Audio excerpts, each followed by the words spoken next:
Here's your business brief. First to Washington, where progressive Democrats are calling for a wealth tax. Massachusetts Senator Elizabeth Warren and Vermont Senator Bernie Sanders introduced the Ultra Millionaire Tax Act. If passed, the legislation would include a 2% tax on wealth over $50 million and a 3% tax on wealth that tops $1 billion. The legislation would affect roughly 100,000 Americans. The move is in an effort to close the wealth gap exacerbated by the pandemic. Meanwhile, House Democrats are calling for drilling reform. They introduced a set of bills to reform federal oil and gas leasing regulations. They include a piece of legislation introduced by California Representative Katie Porter, which would raise royalty rates on onshore development and increase the minimum bid price for federal acreage.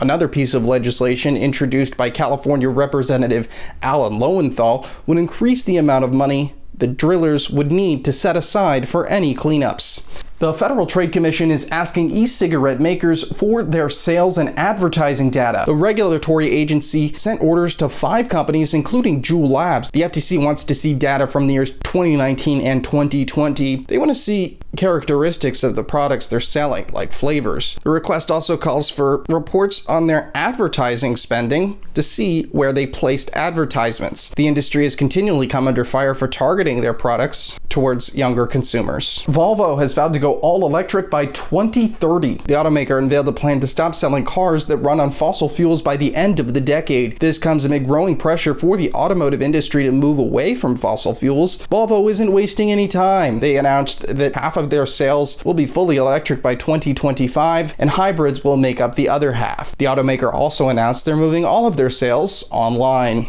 Instacart has doubled its valuation. The grocery delivery service is now worth a whopping $39 billion. This comes amid a new round of funding. This is the second time the company's valuation doubled since the beginning of the COVID-19 pandemic. In the previous round of funding, Instacart raised $200 million in a deal valued at $17.7 billion. This comes as Instacart is preparing for a highly anticipated public debut. Target reporting its fourth quarter earnings topping Wall Street expectations. Revenue rose 21% to more than $28.3 billion. Analysts expected $27.4 billion in revenue. The company also reporting 2020 sales grew by more than $15 billion. Curbside sales also seeing massive growth. Sales through same-day services grew by 212% for the quarter. That's your business brief for this Tuesday. I'm Hirschfeld in New York.